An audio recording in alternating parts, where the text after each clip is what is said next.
Welcome to Saturday versus Sunday, where we talk both NFL and college, and we're covering the TCU SMU game, the last scheduled game for the Iron Skillet for a little while here. And TCU, so this game was a little bit back and forth for the first half-ish, but you could tell the Horned Frogs seemed to have the edge on SMU. And then in the second half, it sort of gets away, and it gets away via Eric McAlister. So TCU sent a couple of receivers to the NFL, and Savion Williams and Jack Beck, and they were wondering, who's really going to step up. And Eric McAlister was the name you would hear about, and oh boy, did he step up. So he went. I mean, you got to watch this game. If you didn't, you got to see the highlights. If you didn't watch this game, McAlister goes 8 receptions for 254 yards and 3 TDs. So, I mean, he was just a wrecking crew just by himself. Now, a lot of that happened in the later in the game, and he had a 70-yard touchdown. So this passing game for TCU is totally legit. But on the other hand, the passing defense for SMU is not very good at all. And in this game, the SMU gives up 379 yards in the air, and they gave up 517 total yards.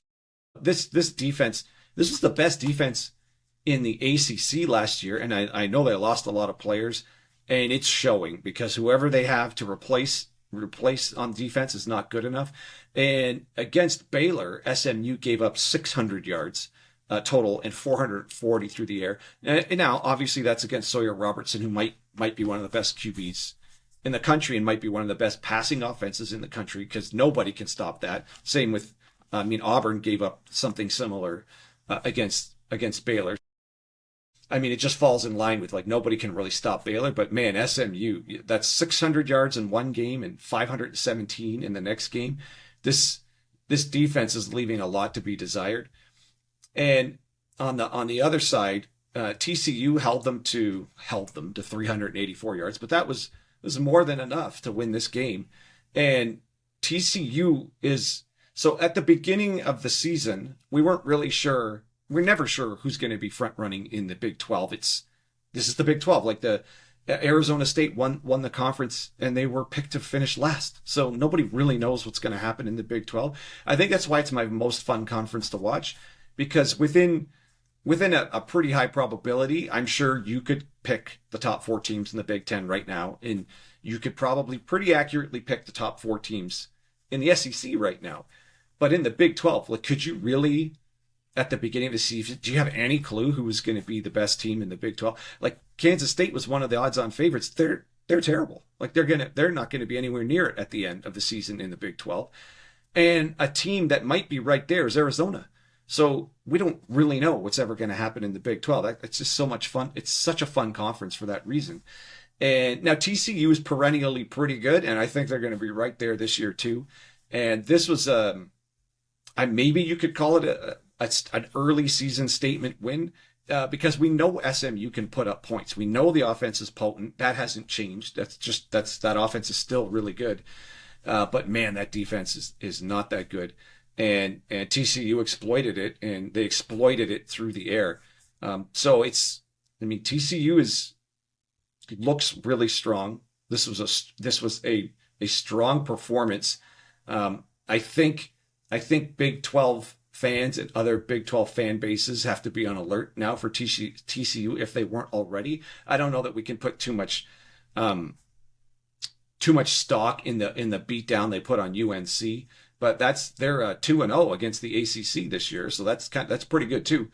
And going into Big 12 play, I don't see how you wouldn't have TCU ranked as one of the top teams and expect them to be there at the end of the season. Josh Hoover's just carrying on being Josh Hoover, he's really good. And if McAlister is going to look like this, and Jesus, this passing offense is legit and it's potent. And not to say that the run game wasn't, but man, when you put up 380 yards through the air, I mean, it's hard to beat a team like that. I mean, they still had 138 on the ground, so that's pretty balanced. Hoover 5 TDs and a pick. I mean, okay, You'll live with the pick if you throw 5 TDs. So, I mean, what can we say about both teams? SMU is 2-2. They can score, but they can't stop anyone from scoring. So, I mean, they're just going to be, I think that's who they are this year. I think, 4 games in, the sample size is enough that's likely what we're looking at. Jennings can make plays, but Jennings he threw 2 picks in this game. He can also throw the game away. I mean, we also saw that in the playoffs too. So he's got a lot of talent. He can extend. He's a true dual threat quarterback, but he's still prone to making big mistakes. Like I think Jennings should stay another year in college still and keep developing and see if he can hone that in. On the other hand, Hoover looks like a tighter, more refined quarterback, compared to Jennings, and it looks like he's just going to continue to improve. And if he's not on the national radar, he should be. He should be now. And Eric McAlister should 100% be on the national radar for one of the best receivers in the country. Also, this game, there was just a lot of havoc in this game. SMU had 6 TFLs and 2 sacks, and TCU had 4 TFLs and 2 sacks. Like, that's my kind of game, with like just havoc, just kind of chaos, like both defenses playing on the opposite side of the line of scrimmage. I find those games really fun, and that's one thing SMU kind of does every game, even though they give up a lot of yards. They do get a lot of TFLs, and they kind of do seem to play across the line of scrimmage on defense. But I guess maybe that's the other way of viewing that, is it's a bit of a high risk, high reward style of defense when you play that aggressively, but it makes for fun TV. Oh, and that's another thing here on the channel. We mostly want to talk about like what was the most entertaining thing to watch. So I'd take this game 10 times out of 10. This was a fun game to watch. And I think TCU made some kind of statement here that they're a pretty good team, and going into Big 12 play, you have to view them as one of the top teams in the Big 12 with this type of performance. And we knew Hoover was this good. The only question mark in my mind was like, who's going to really be the receivers? And Dwyer is good, and McAlister, geez, I mean, he's just lights out. In this game, he just looked like a man amongst boys out there.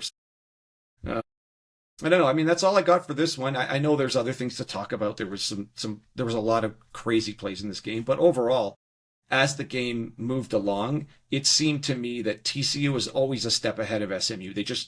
SMU couldn't quite catch them in this game, even if they made it close. It just TCU kind of kept pulling away, and that's the mark of a good team. It's not like SMU's a bad team. This team just went to the playoffs, and TCU seemed to more or less be ahead of them all game long.